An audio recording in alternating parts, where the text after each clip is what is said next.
and welcome to this video, which I hope will explain really clearly to parents, carers and anyone else who's interested how we assess and how we report at Key Stage 3 at Wangels. So what I'm going to do is I'm going to run through some screenshots of reports that we send home for year 7, 8 and 9, and then section by section explain what that part of the report means and what you can do to find out more information if you need to about any specific sections of the report. So depending on what year group your child is in at Wangels, you will receive either 2 or 3 reports per year. And in year 7, 8 and 9, all of those year groups receive 2 reports per year. And in this year's calendar, although it does change year on year, the first report will be coming home at the end of half term 2, so that's in December, and the second report will come home in the summer in late June or early July. And there are other opportunities to get feedback on the progress that your child is making through the parent consultation evenings, which happen at different dates throughout the year. So when you get your report, you will see a number of different bits of information. And at the top of the report, we have a section about attendance. And the reason why we report on attendance for nearly every single student that gets a report is that we know, and lots of research shows, that student attendance and achievement are strongly linked. And as a school, our aim for the majority of our pupils is that their attendance is 97% or higher. And if a student is able to meet that figure of 97%, we say that the child is meeting expectations for excellent attendance. So what you will see on the report is you will see a figure for your child's attendance figure, and the actual figure for your child will be underneath the band in which they sit. Not every single report that goes home will have this on. Virtually every report does. But for example, where we have students who might be attending alternative provision, or for a very short period of time might be following a bespoke part-time timetable, we might choose to remove this because it's not as relevant to those students. But in the vast majority of cases, you will see this at the top of the report. And we monitor students' attendance carefully, and we're really keen to work in partnership with families in any way we can to support excellent school attendance. And our attendance team are always happy to support you and talk to you about any concerns that you have about attendance. In the letter that comes home with the reports, there's a link where you can email the attendance team if you have any questions. And one of the reasons for producing this video is in response to parental feedback last year about understanding a little bit more in more detail what is it that we're reporting on. So I'm going to attempt to explain this really clearly over this slide and the next slide, and I'll flick back between the two of them. So when a student comes to us in year 7, there are different bits of information which we might have about that student. So for the vast majority of our students, we will have what we call a standardised score. And the standardised score is a combination of some of the SATs results which your child will have achieved if they were in education in Britain in a primary school at the end of year 6. And we take an average of those scores and it gives us the SATs result. So at the top of the report, and if I just flip back, you can see that here, you will see the SAT score that we have for your child.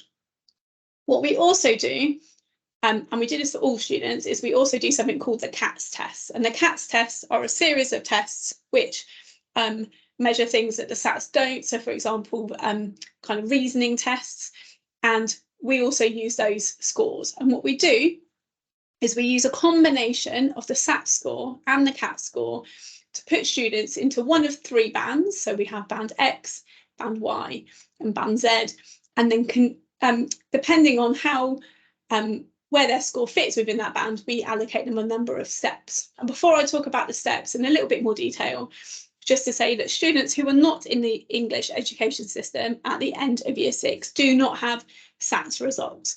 So for those students, we use their CATS score in order to give them a baseline and a band. When students have both results, which lots of students do, we look at those individually and we decide upon a baseline step for those students, but we would give more weighting to the SAT score. There's some exceptions to this. So, for example, we know that students who've just moved to England during year 5 and year 6, for example, may have slightly lower SATs results as a result of having English as an additional language, and their CATS results, which are not dependent on their language skills, might indicate a much higher baseline step than the SATs result alone does. And so it's not a one-size-fits-all approach. We look at every student individually and allocate them these baseline steps. And the baseline steps are really important. When a child is at primary school and they are studying the Key Stage 2 national curriculum and taking their SATs, you will be used to, if your child was in year 6 in England, you will be used to them being assessed against what we call the national standard. So the national standard, or the score that a student would need in their SAT in order to reach the national standard, is a score of 100. And you can see that would put this student here in this section of this table. So if your child has gone through primary school exceeding the national standard, so for example, they may have ended year 6 with a score of 110, then you will be used to, on reports, and every primary school does it slightly differently, you will be used to your child coming home with reports saying they're working at greater depth or they're working above the expected standard. And how we do that at Wangels is slightly different, which is the whole point of the video. So when students come to us at Wangels, we do not assess their progress against the national standard, and we don't assess their progress against all students. What we are assessing is is the student making the progress we would expect compared to what we would expect from a typical student with a similar SAT or similar CAT score. And I'll try to explain this again in a bit more detail using the next couple of slides. So if we have an example student and we say that the example student has a SAT score from Key Stage 2 of 110, that would, excuse me for flicking back, that would put the student up here. So at primary school, their report at the end of primary school would say that they have exceeded the national standard. What we will be doing at Wangels, and what our staff are talented and skilled and have written the assessments to enable them to do, is if we're looking at Mr. Example Student, then if here we are saying they are in baseline step X2, then we expect them, or what we want from them, is to produce work that is of that standard or higher. If they produce work or an assessment or produce a huge variety of different pieces of evidence, which we look at holistically, if the work they produce is of an X standard, for example, we would then report home to you that that student, and you can see this in this example here for French, that student is making expected progress. And I've spoken to lots of parents recently about how we can make this clearer. And so that student who's gone through primary school, being told they're making more than expected progress or working at a greater depth, is still doing that. But the descriptor which we use here would be making expected progress, because they are making expected progress for a student who came in with that SAT score. And so our descriptors are different to the descriptors that are used in primary schools. And every single secondary school will do this slightly differently. There are no levels at Key Stage 3 anymore. So for certain parents, including myself, when we were at school, we would have had our level. So we're a level 6 in maths, for example, or level 7 in science. Those levels don't exist anymore. It's also not appropriate to assess students during Key Stage 3 using GCSE grades. So we don't. We're assessing the progress that they're making in Key Stage 3. But there is a shift in the terms that you will see at primary school to the terms that you will see at secondary school. In our school specifically, this is how we do it. So if we think back to our example student who is in the X band because of their score of 110, and they're kind of in the middle of the X band, what you will see is a number of different outcomes. So in French, they are making expected progress. So what that means is that that student has been assessed by their subject teacher as either working at this X2 standard, so therefore making expected progress. But if they're working at an X3 standard, the report will still say that they're making expected progress. We said that they're in the X band, the work they're producing is in the X band, and therefore they're making expected progress. If the descriptor for this example student comes home and says that they're working towards the expected progress, then that would mean that the student has been assessed at working here at the top of the band below the one they're in. And if the student in the question should be working in the Y band or higher, and they're assessed at being at the top of the Z band, that would also come home as working towards. So if a student is only just below where we're expecting them to be, you would get working towards. If they're more than just below, so say for example, we go back to our original example, this student, X2, if this student had been assessed as working at Y2 or lower, then the descriptor that would come home would be making less than expected progress. What we want is for all of our students to be making expected progress or more. So if a student has been assessed at working a step above, so if this X2 student was working at X1, his descriptor or her descriptor or their descriptor would say they're making more than expected progress. Same for this student. If a student was assessed that their baseline was Y2, if they're working at a Y1, it would come home as making exceptional progress. If a Y2 student was assessed at working in up here in the X band, because they're more than one step above where we've assessed where they came in at, that would also say making exceptional progress. And one question I'm asked quite often is, well, what if my child has a SAT score of 115 or higher, and they're at X1, they could never get more than making expected progress.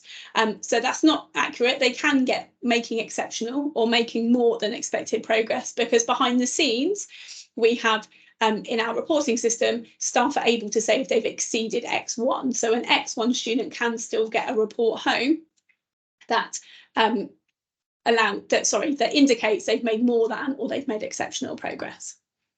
Now, in order to support students in either continuing to make expected progress or moving higher, or for those students who might be working towards or making less than expected progress, you will see on the reports what we call an area for development.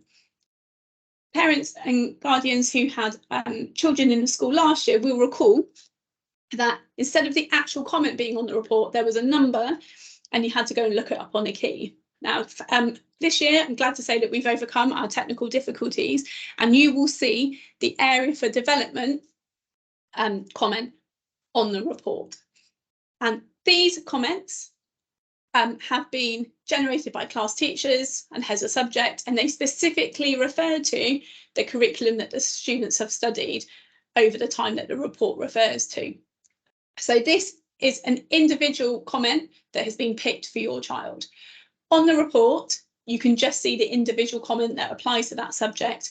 However, on our website and in the letter that will come home with the report, there's a link to this.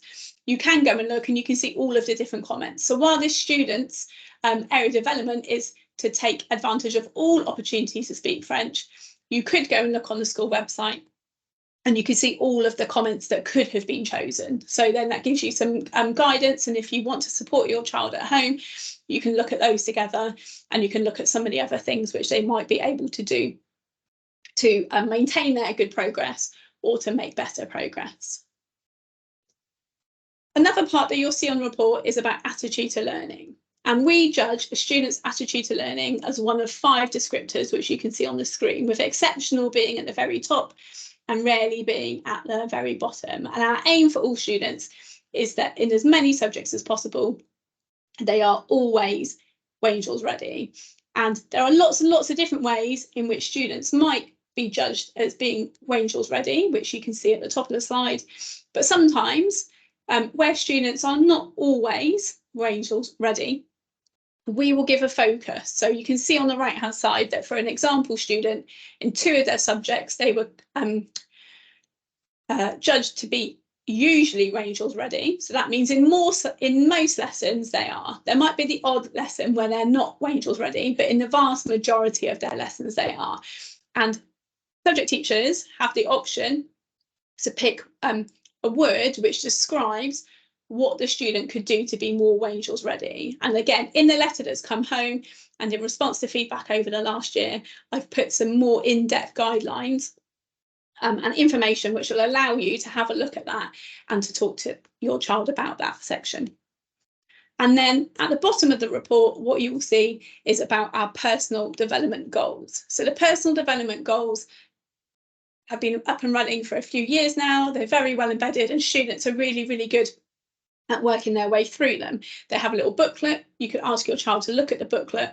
And when a student manages to tick off one of the activities, which you can see some examples of, the tutor will sign it and the tutor will log it on our school system. And when students get to certain numbers of goals, then they can get a bronze, a silver, a gold or a platinum award. And so at the bottom of the report, you can see some information about the goals that have been achieved so far. One thing just to note is that the reports take a really long time to compile, and the data that will be coming home in a report might have been drawn a few weeks previously from the system. And so if you think the number's incorrect, it's probably just that the report was compiled before the last lot were logged. But if there's any issues or any problems or any queries whatsoever, you can contact your child's tutor and they'll be able to discuss that with you. When you've got the report, often there are lots of questions. And in the past, we've had one single feedback form, which you've completed. And in a change for this year, the staff email addresses are now on the website. In my letter, I put a link so that you can go straight to the staff email addresses. But if you have a question about a specific subject, so a question just in general, or a question about the progress your child is making, or something that you're not quite sure about, you can go to the school website and you can email that teacher directly. And the teacher's name is on the report, so you will be able to see who you need to contact. If you have a general question about the report, you can use our communications email, which is also linked in the letter, and then that will be passed on by our admin team to the appropriate member of staff. So I hope that's made things a little bit clearer. In the spirit of Better Never Stops, we're always looking and always happy to take on feedback. And if you have any questions or comments about the reports or something which is still not clear, then please do not hesitate to contact us.